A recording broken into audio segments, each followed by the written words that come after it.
Hayi kusho ukuthi nidlinduke embi madoda. Ungalahleka isikhathi esidanga ngikufuna ukhona la. Angazi ngiyaxolisa. Niyaphila uDapoti. Hayi siyaphila mfowethu kungathini. Mfowethu siyathola indaba lazo ukuthi isimo sempilo yakho isengozini angathi abomthetho bakufuna uphansi. Kwenzakalani mhlambe ungasindlalela ungasibekela. Nginenkinga nje mfowethu General Mkhwanazi angazi mhlambe khona into engayenza kuyena kodwa ke angiyazi.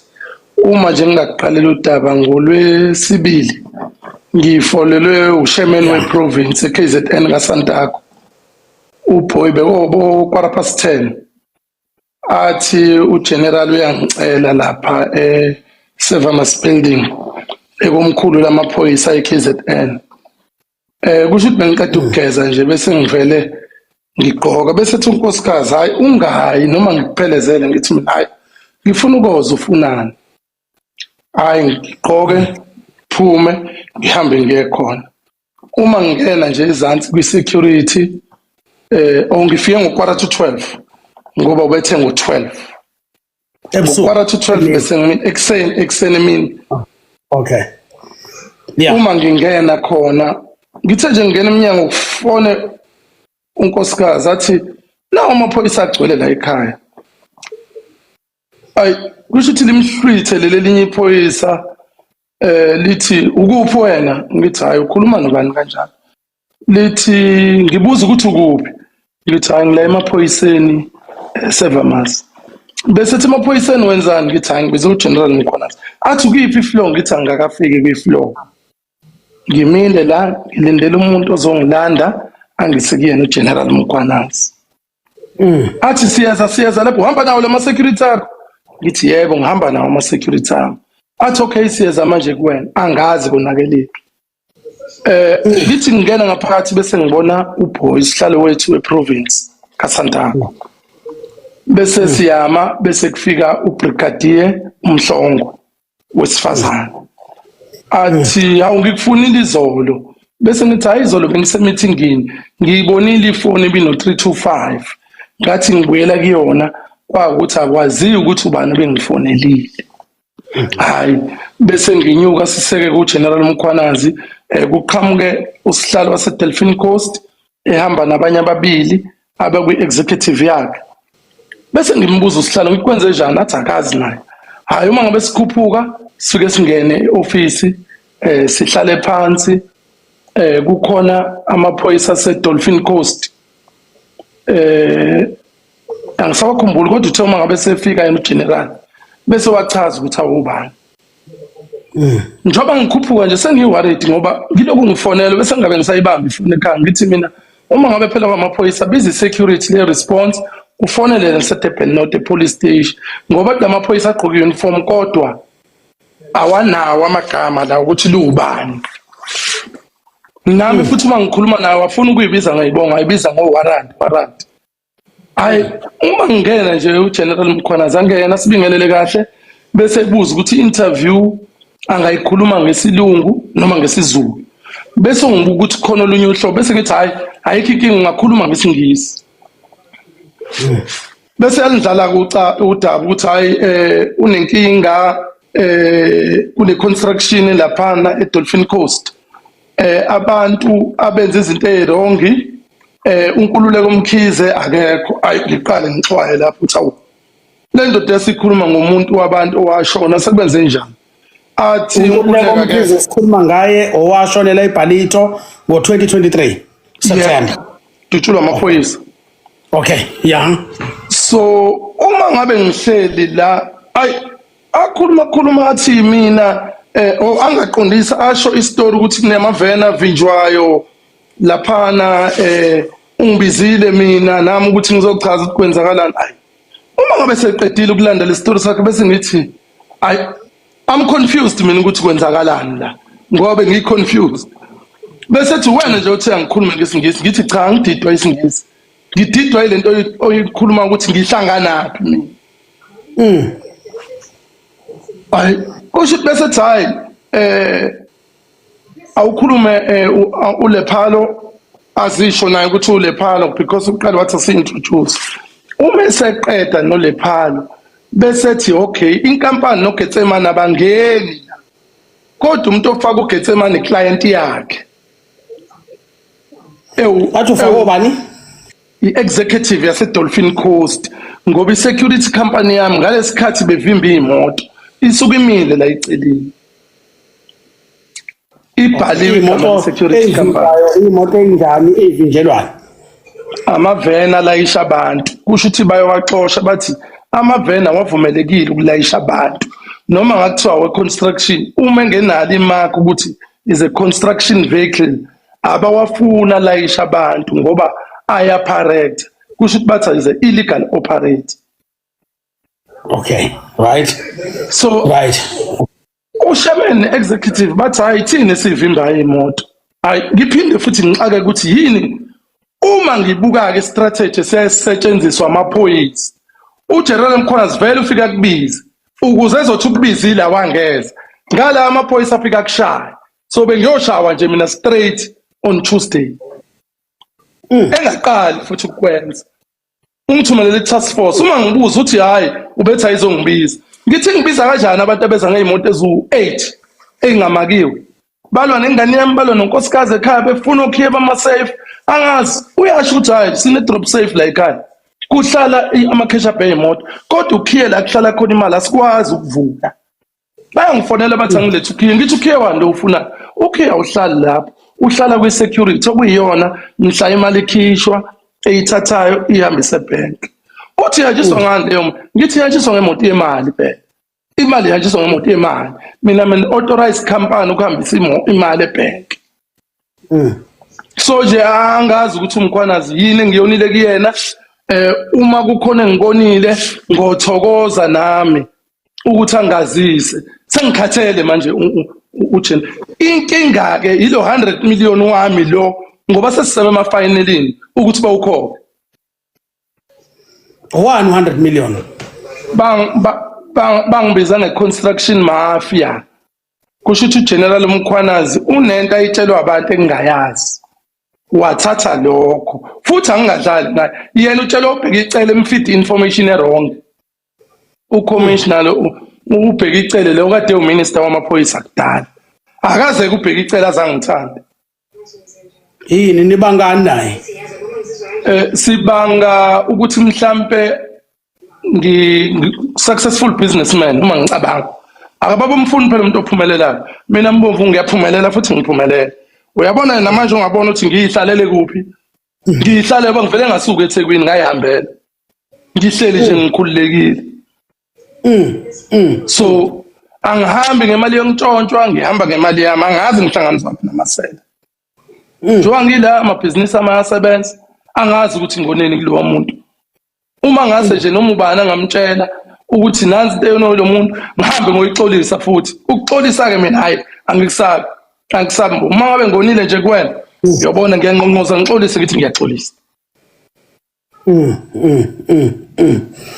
manje impilo yakho ayisekho sukwazi ukuba sendaweni ephephile ngiphephile manje kodwa ekhaya uma ngabe ngibuya uphethe phela uMkhwanazi uyabona ususa i-task force same time ethi ayize kumina kodwa usethumelile umuntu ongibizile ungithumelele uZondi ukuthi akangibizi ungibizile uZondi uye nami uZondi khona ngala uthumelela abanye ukuze kuthiwe bengibaleka angangeza ngadubula system nje lekufa ngayo abantu eKZN njalo nje abantu laphana ababanjwe balethe emthetheni bazochaza information iyaqedwa nje uyabulawa yeah so angisazi mina manje abantu babuGetsemane bathi ikuphi okuyiqiniso ukuthi ubaba uGetsemane esikhuluma ngaye lo esikhuluma naye la noma nami ngivusele insizwa nje sishaya ivalo la sikhanda istory esikhona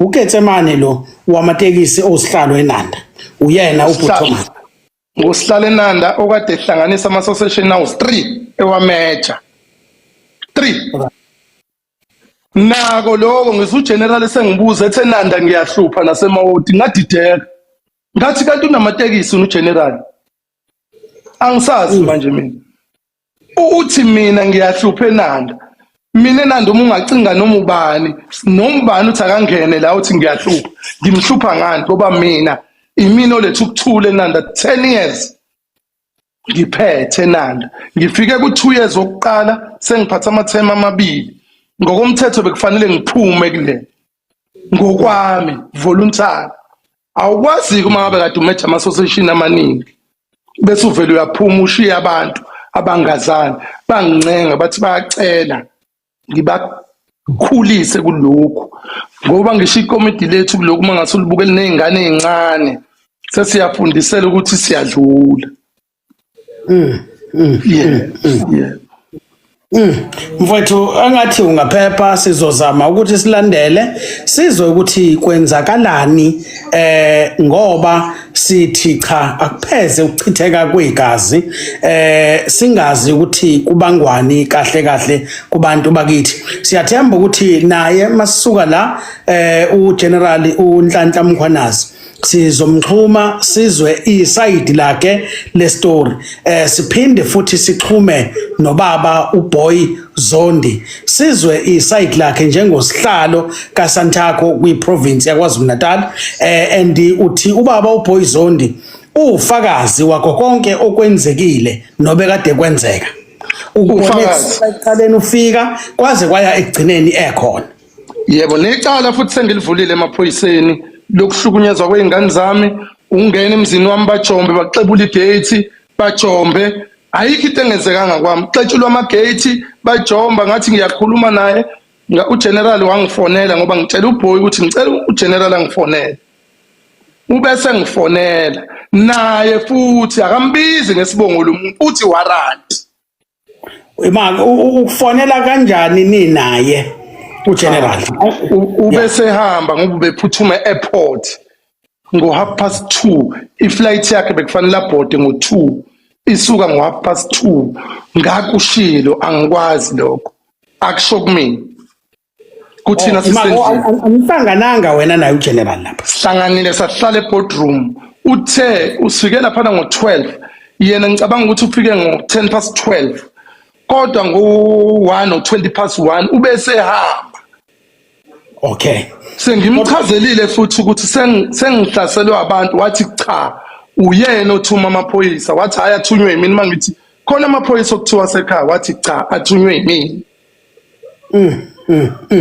cha thina clean governance baba uGetsemane sizothi akube nokuthula especially umuntu omnyama ubaba uMkhwanazi umuntu omnyama siyakholelwa ngazo zonke izikhathi ukuthi kufanele kube khona ukubambisana kube khona ukuthula ngizwile igama lika Mhlonishwa the former Minister of Police ubaba uBhekicele lithintekile kwayigama lika General uNhlanhla Mkhwanazi lathinteka nabo sizophinda futhi silandelele nakubona and angithi bajabule bonke abantu ukuhlangana ko association abekho abathi cha ubabambe ngejoka ngingakuthumelela yonke into iagreement wonke ama association abemele ummeli ekukhona abameli kukhona yonke into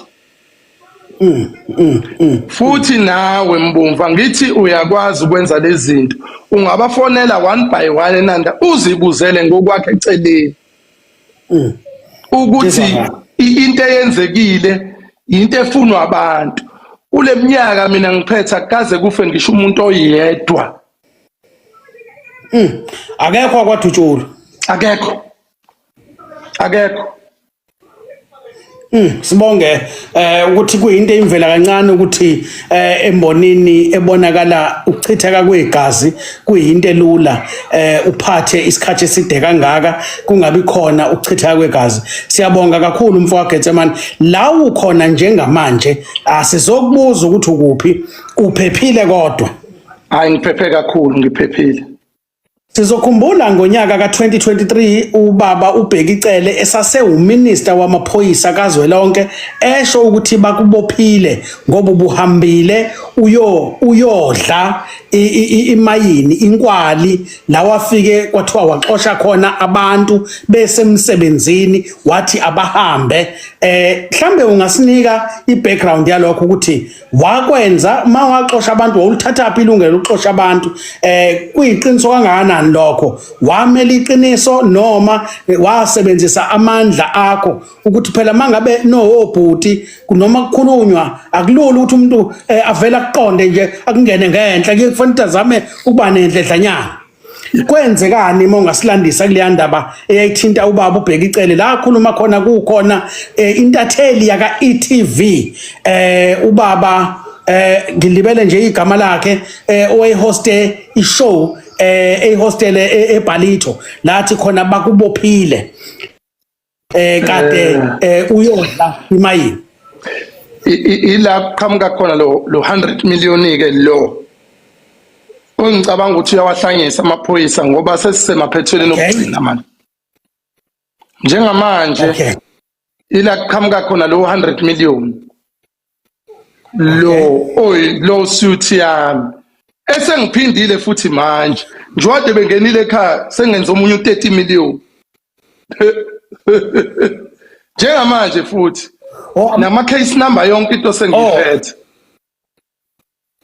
njengamanje sengiphindile futhi right ama lawsuit la uGeneral Mkhwanazi liability ku state uzosishaya siqumbe phansi ngoba uGetsemane uzoloku efuna imali nje ngifuna u30 kuloko sengiyifakile izinto namhlanje enkantolo zifayiliwe namhlanje so le akhuluma ngayo icala babelakha nakhona ngangithunyelelwe iTRT yese province angangehle emotweni yami ngoba iAmad ngalinda kwaze kwafika amaphoyisa asemtshebheni athe mangabe sekufika amaphoyisa asemtshebheni kwayimangehla emotweni kuthe uma ngabe kufika kwafika uGeneral Mgobhozi ehamba nephoyisa uCaptain Thomas Digby bangibopha ngomsombuluko enkantolo engaya ngawo inkantolo ya striker of rule kusho ukuthi angenanga ngisho enkantolo mina yathi ayikho lento kudlalwa ngami baya emayini la bathi khona ngifike ngaxosha abantu bathi abantu asiyazi lento enishoyo nansi intafike wasixoxelana ukuthi uthunywe inkosi yesizwe samaqadi umnikazi wale yamayini kuyimanje imayini runway construction mafia egunyazwe uGeneral Mkhwanazi ngoba uyigadile runway njengamanje imayini runway construction mafia uma ngasuke nje iqala khwari ufonela inkosi yamaqadi izokutshela uyagula lo baba uthi uphucwa uMkhwanazi mayini yakhe irunway construction mafia begada amaphoyisa lapha iTRT imayini le yakuyimanje igadwa idliwe iconstruction mafia okay lelicala elalikhulunywa lapha ya kwakade kuyinto engekho wena wawuthunywe inkosi yamaqadi emayini yebo ngangithunywe inkosi yamaqadi ngamnikeza incwadi bathi ifraud ngamnikeza yonke into yeza inkosi yazobatshela ukuthi cha ubethunywe yimina bathi lento ifraud yathi inkosi cha ngalanda nestembu yayovula ioffice ngo1 ebusuku yabuya nestembu yathi nasi istembu engistempe ngawo lencwadi enibonayo bathi cha lencwadi ifraud so it's a long story engazi ukuthi ngoba Mbomvu niyakhuluma naye uGeneral Mkhwanazi futhi wangakini ngiyocela ukwazi uma kukhona okurong engakwenza ngixolise phela uma kuyicala ngiboshwe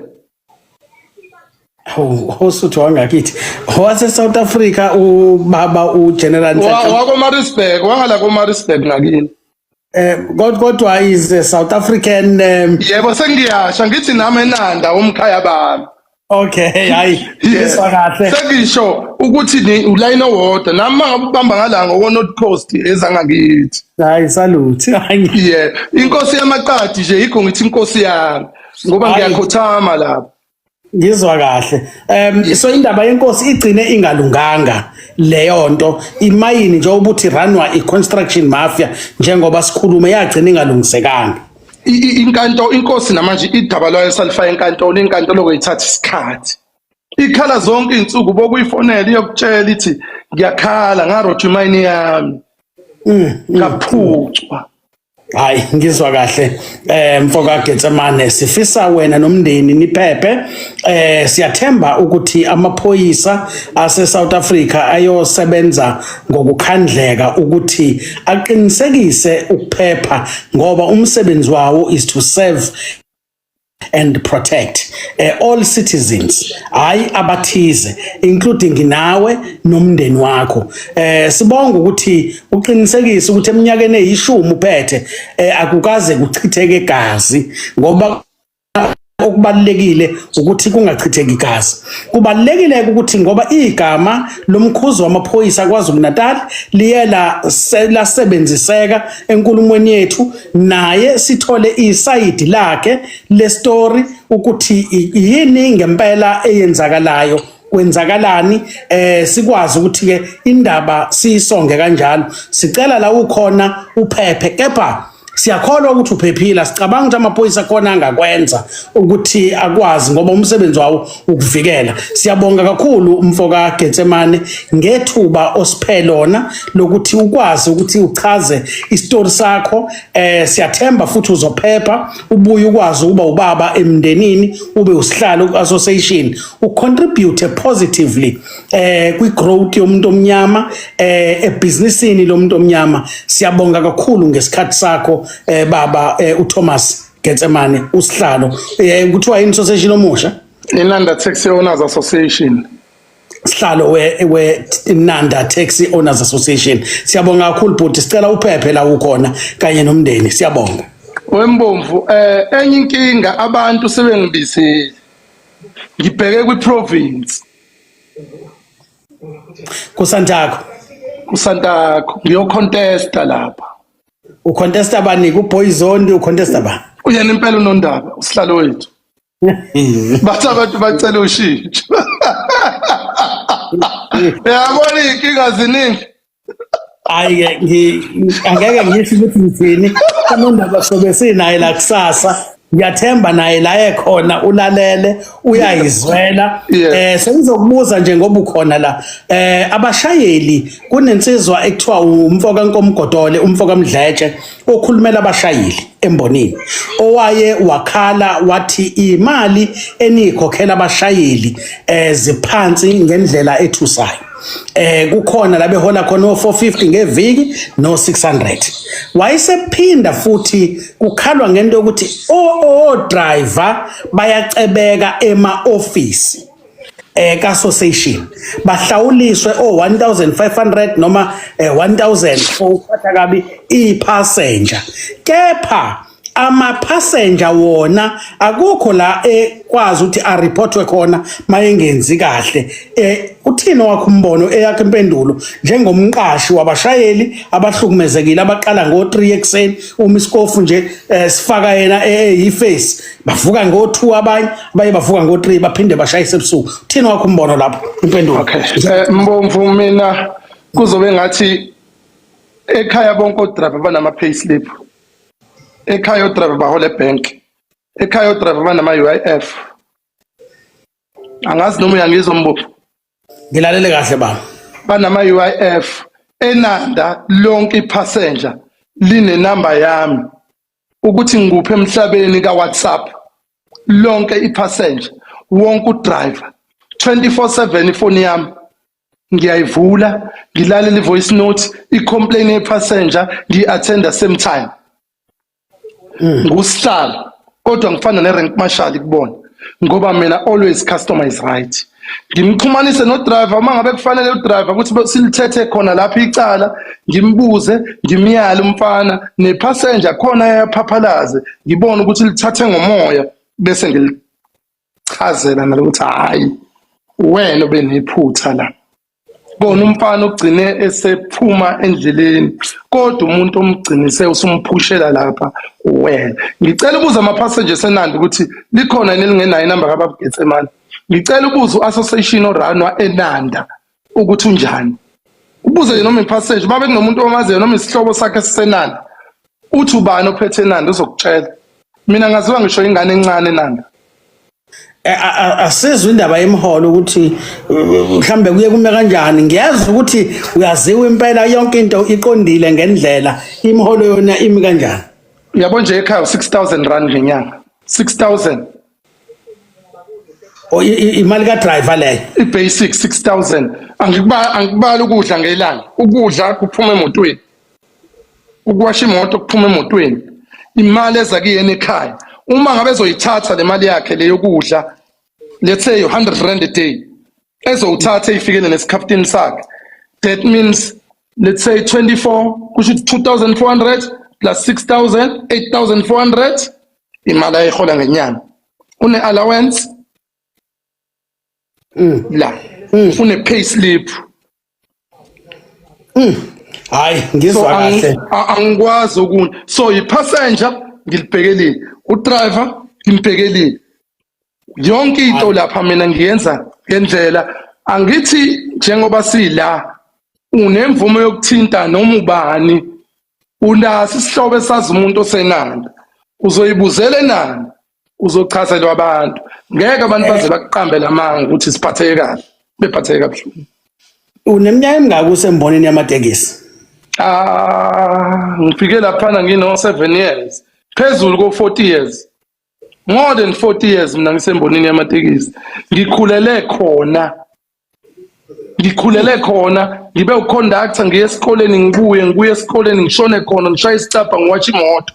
Itekisi ngiyiqale ka A njoba sengiyila. I-experience uma ngakulinganisela eNanda akekho umuntu okhona oyi-owner engimkhumbulayo nongathi ukhona owayesekhona kuqala kunami.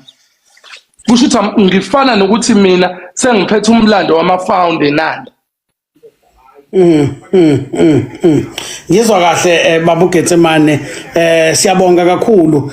Kodwa ke njengoba uthi sebekubizile singazi mhlambe ubona amathuba enjani? Angithi mina ngilalela abantu mina mfowambongo. Baba. Uma ngabe ngiye endaweni vele mina ngikujwayele i-competition vele siphila kuyona. Angithi ngalesikhathi abantu bekhetha.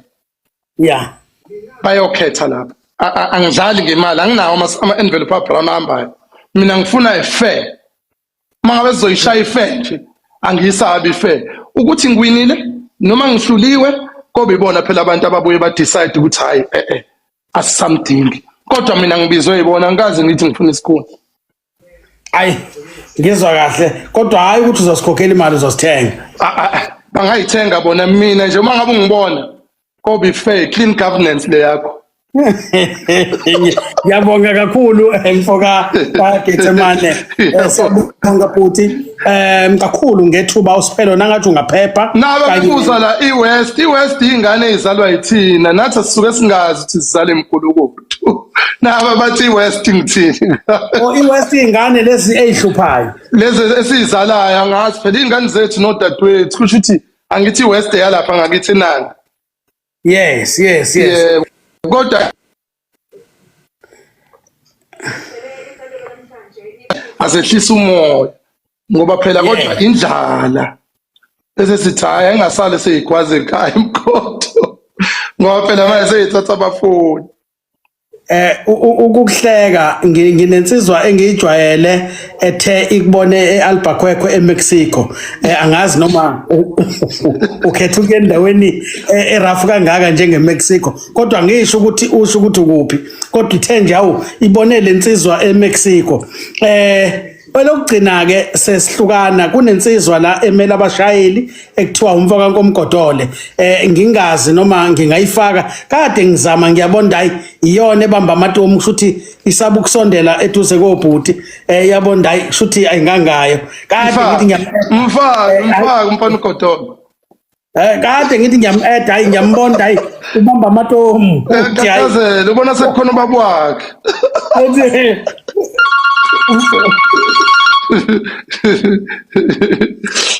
Bonke umkhotholo.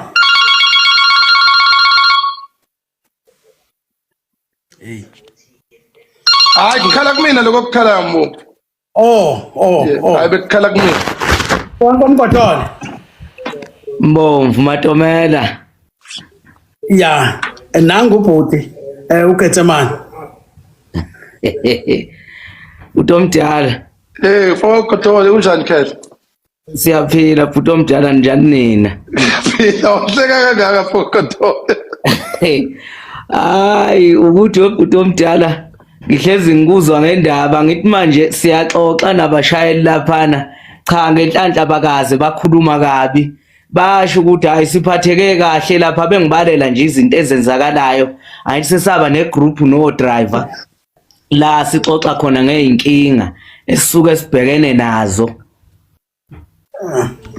manje cha hayi akukho kuba baye bakubeka sihlale sixoxa nje ziningi insizwe ezikhona laphana angazi bathi bebewusho association ukuthi kodwa bebevele bethi hayi ilophetho ubaba uGetsemane Inanda mfowethu Inanda. Oh yebo Inanda yebo cha ngiyathokoza nje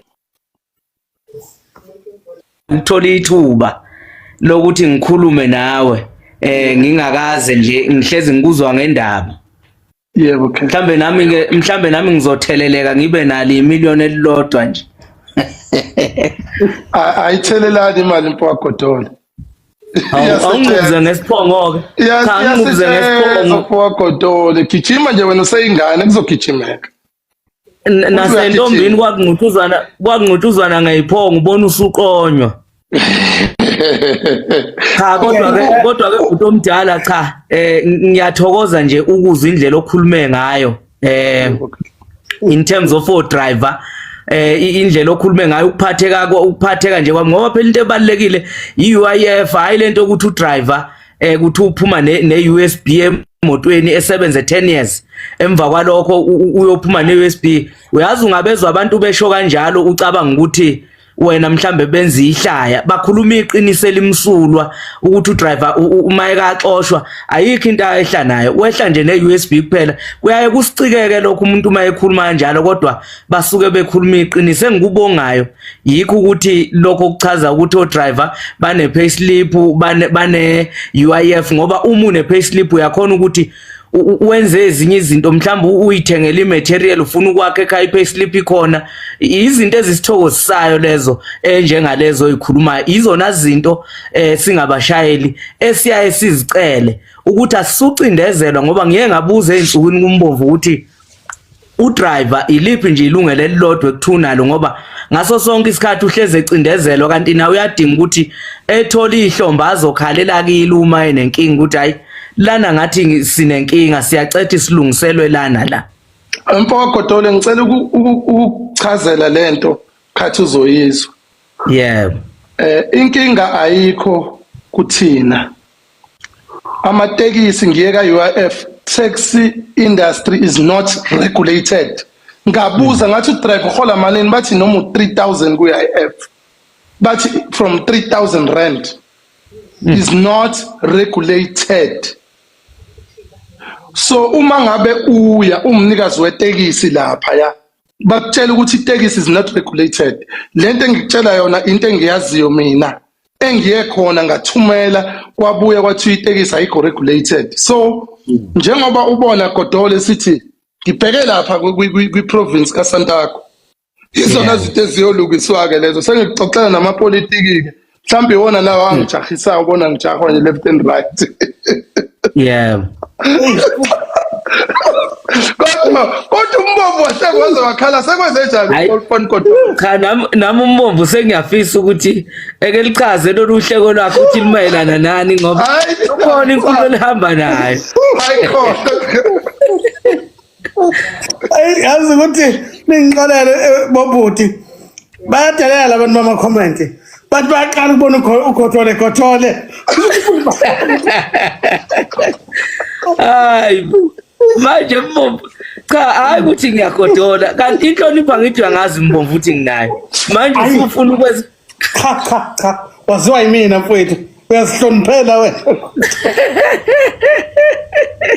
hayi baba Getsemane sikufisela inhlanhla ukhetho lungo-August kodwa nangomela abashayeli kwaZulu Natal asimuze uvo lakhe ukuthi uthini nangu ubaba uGetsemane uthi sebembizile bathi akazophatha bewusihlalo kanti nobaba uPoizondi ngathi angazi noma basafuna abuyeleni abanye nithini nabashayeli vuka cha Mbomvu angithandi ukuyiphawula leka Santaco mfowethu angithandi ukuyiphawula Mbomvu wena ngathi ufuna ungifaka emfuleni omkhulu manje bese wena uqeda uyivumela hayi ba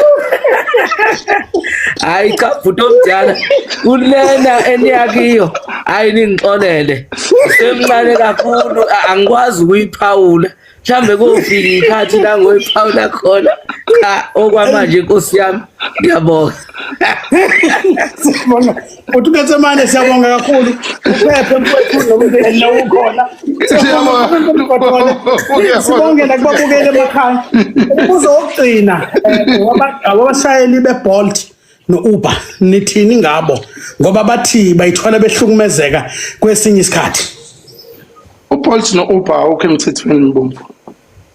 Okay, it's illegal awukho nje emthethweni kodwa basebenza abafowethu okubhlungu bahamba bathatha imoto lapha ngo10,000 rand bese betshontsha abantu ngama7 seater uBolt noUber layisha umuntu oyedwa anginayo ke inkinga yomuntu layisha umuntu oyedwa kodwa khona lama7 seater sebewalanda futhi laba kade bedrive ama taxi bona bafike bathatha labo 7 seater bahambe besebenza izitafu mangabe ngikhuluma nje umhlanga kuwo wonke ama station aseNorth uphelile straight iwona othatha bonke abantu bamatekisi and izona zonke lezi zinto lezi ezifuna ukulungiswa mangabe uyilungiswa uyavinjwa construction mafia bhatata yini construction mafia businessman njengami ze construction mafia mina Mbomvu ngikwi property eThekwini nama property more than 80 properties I invested with properties more than 80 mina ngomuzi go Hillcrest go Kloof Pinetown Mhlanga akukho edrobheni ama flats lonke ugudla lapha eBhishi ungacheka uGetsemane Family Trust is the owner of the thing imali nje wangihleli la mina ngithola imali ngamatekisi ngikhokha uSARS ngalendlela personal ngiyawukhokha trust yawukhokha inkampani zami ngine security company main source la ngithola khona imali is properties nginama property mina freehold ungena imali every month nginabantu engibaretisayo why should I run ngigijimele zonke lezi zinto ama construction mafia umuntu owenza construction unkosikazi wami ngiyenza construction ngoba ngiyaza ngifuna uyena owenza construction uyakha mangabakha uyasebenza angiyenzi because angiyazi mina ngi-understand the security because ngazi ilungelo lami ukuthi right the wrong general mkhona nje wrong lento ayenzayo kufanele ayiyeke ngoba izomkhumula amamendlela akhe akayiyeke nje le nto ayenzayo ayihle kakhulu but bengimthemba kakhulu uGeneral Mkhwanazi kodwa ubukeke banabantu uchema kalulu uyakhohliseka uyasebenza ngempela kodwa senginokushaya khala mina futhi lokho ngisho ngathi uyangithola sengishaya amakhala manje kulokhu hayi ngishaya amakhala isystem abeyishaya ile yokubulawa abantu ngaya amaphoyisa nginama footage yonke into ngikhuluma ngento nginama camera kwami awa next door abeblockiwe angazi kanjani I think le moto zabo zinama jam but mina nawo wami sengiwa downloadile icala sengilivulile nase police station yonke into sengiyenzile because yonke into ngifuna kube umthetho ayochaza ukuthi yini abayifuna kumina why bezemzini wami beqhula ama gate belwa nengane yonke into bekhona ingane zonke ingane ezingazikho hlala esikoleni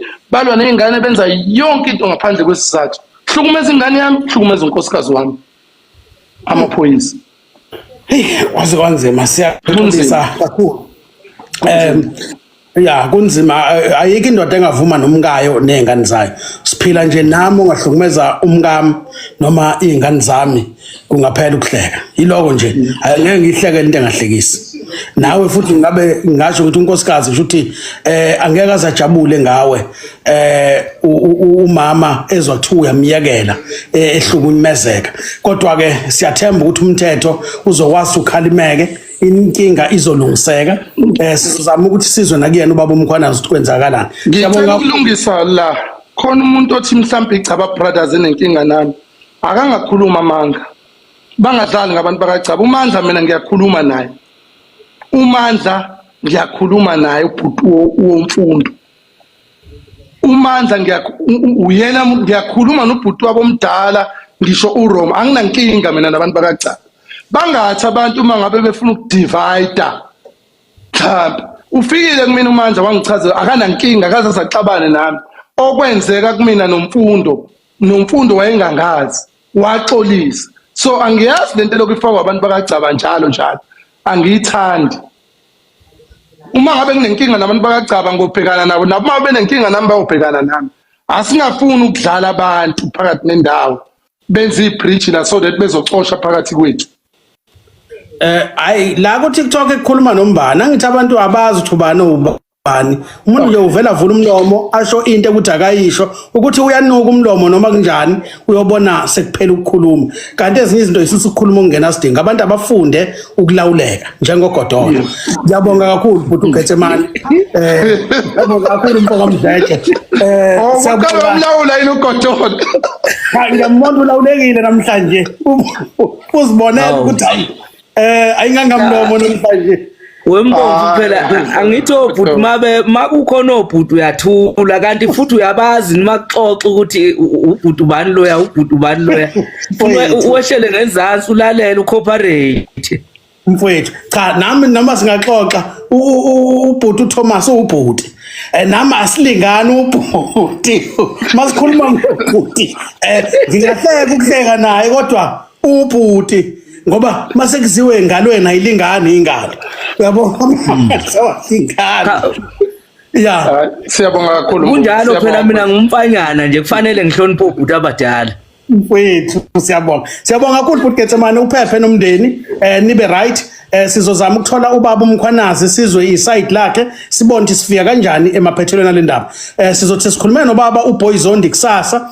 siphinde sikuzame ngathi sobe sisimtholele nobaba uMkhwanazi sizwe ukuthi inqubekela phambili ithini endabeni yakho nomndeni yokuphepha siyabonga sibonge mfowethu uthe konje uhamba uyabona nje mbomvu njengoba ubuhleka kangaka ngicela kungabi khona ivideo ezoqhamuka emva kwalolu uhleka unalo la ungisaphaze ngiyacela ayifuni leyo nto leyo uNkulunkulu akubusise ngiyabonga kakhulu siyabonga futhi Getsemane sibonge nakukhaya siyabonga kakhulu bantu